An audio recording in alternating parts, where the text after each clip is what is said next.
क्या बताऊं, मेरे को सपने में भी लड़की ने मेरे को वही बोलती हुई दिखाई दी है।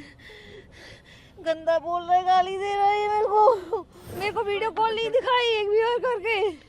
तेरे पास 45-50 लोगों के लिए टाइम था, हाँ मेरे लिए एक भी टाइम नहीं था, एक भी फोन करे मेरे को।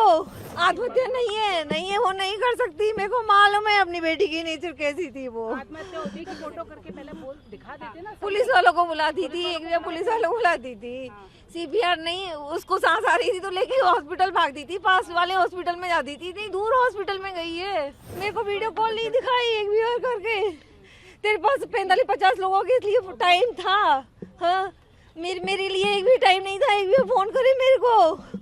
और सारे दाव पे जाती थी तो नहीं पता कि पुलिस को पहले कार्रवाई हुई, क्योंकि ये तो कह रहे हैं आत्महत्या है। आत्महत्या नहीं है वो नहीं कर सकती, मेरे को मालूम है अपनी बेटी की नेचर कैसी थी। वो आत्महत्या होती कि फोटो करके पहले बोल दिखा देते ना। पुलिस वालों को बुलाती थी, एक भी पुलिस वालों को बुलाती थी।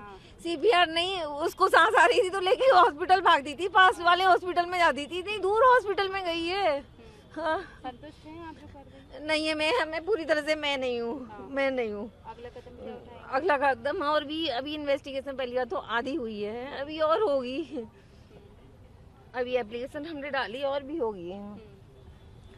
अच्छा, ये कह रहे कि उसके साथ बहुत क्रूरटी हुई थी, उसके साथ बहुत बर्बरता से व्यवहार किया गया, इसीलिए उसने एक कदम उठाया। नहीं, वो कदम ऐसा उठाई ही नहीं। उसने मेरे से भी बोला मैं कभी इस तरह से कभी नहीं कर सकती। वो मेरे क्रूरल्टी हुई है, उसकी चैट में है, सब कुछ है उसके जो भी है उसमें बयान में, चैट भी उसके साथ में है, समर्थ की भी है। आज वो सीधा बना हुआ बैठा है, वो जेल में बैठा हुआ है। वो बहुत बदतमीज आदमी है वो, बहुत ज्यादा। मेरे को नहीं पता था वो ऐसा निकलेगा।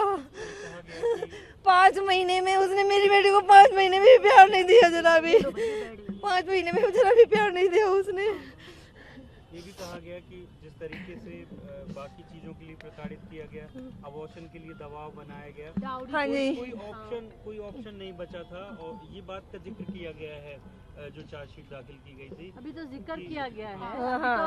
अभी अगला चार्जशीट कोई ऑप्शन नहीं बचा था मतलब आखिरी रास्ता था उसके पास, आखिरी रास्ता छोड़ा गया, सारे आखिरी रास्ता हो नहीं था। उसने कदम नहीं उठाया, उसने इतना गंदा बोला है उसके साथ में, गंदी।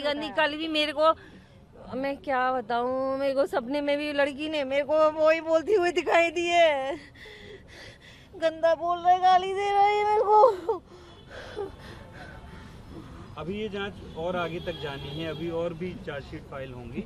आपको पूरी उम्मीद है न्याय मिलेगा? भगवान से मैं उसी कोशिश में लगी हूँ और भगवान से प्रे कर रही हूँ। उसमें दहेज हत्या का है, प्रताड़ना का है, उसमें अबॉर्शन के लिए फोर्स करने का है, टेम्परिंग ऑफ एविडेंस का है। तो ये सारे चार्जेस फ्रेम किए गए। ये पार्शियल चार्जशीट सबमिट हुई है। इसमें अभी FSL की फाइंडिंग्स बाकी है। CBI ने बोला है कि इसमें एक्यूज्ड भी बढ़ सकते हैं, विटनेसेस भी बढ़ सकते हैं और इसमें चार्जेस भी और बढ़ सकते हैं। सर, सेकंड PM का आप लगातार जिक्र करते हुए आ रहे थे, क्या उसमें उसका जिक्र है? उसमें रिपोर्ट सबमिट हुई हैं, वो अभी हमारे हाथ नहीं आई हैं। जिस टाइम हमारे हाथ में आएंगी रिपोर्ट्स उनका एक प्रॉपर एनालिसिस करने के बाद ही हम आगे कुछ कमेंट इस पर कर पाएंगे, आगे का एक्शन ले पाएंगे। सर, एविडेंस टेम्परिंग की बात आप लगातार करते आ रहे थे, क्या इसका जिक्र उसमें किया है कि जी से कुछ अगर उसमें टेम्परिंग एविडेंस को उन्होंने इस धारा में डाला है। और जैसा मैंने कहा कि टेम्परिंग ऑफ एविडेंस में कुछ प्रूफ उनके ऑलरेडी सबमिटेड हैं। FSL से रिलेटेड जितनी रिपोर्ट्स हैं वो पेंडिंग से। डाउरी से रिलेटेड भी जो है उसमें, हाँ, डाउरी से रिलेटेड भी उन्होंने उसमें केस लगाया है और ये डाउरी डेथ माना है। सर, गिरवाल सिंह की जो लगातार बेल एप्लीकेशन लगाई जा रही है, क्या लगता है उसको लेकर? जी, वो तो उनका देखो एक राइट होता है कि उसका कि वो अपना बार जो है वो बेल लगाएगा। और मुझे उम्मीद है कि बेल एप्लीकेशन उनकी इस बार भी रिजेक्ट होगी, क्योंकि इन्वेस्टिगेशन इज़ अंडर प्रोसेस और अभी सप्लीमेंट्री चार्जशीट आनी है। चूँकि ये टेम्परिंग ऑफ एविडेंस का ऑलरेडी इसमें फाइल लगा हुआ है, तो इनको रिहा करना एक बहुत गलत कदम हो जाएगा। Subscribe to One India and never miss an update. Download the One India app now.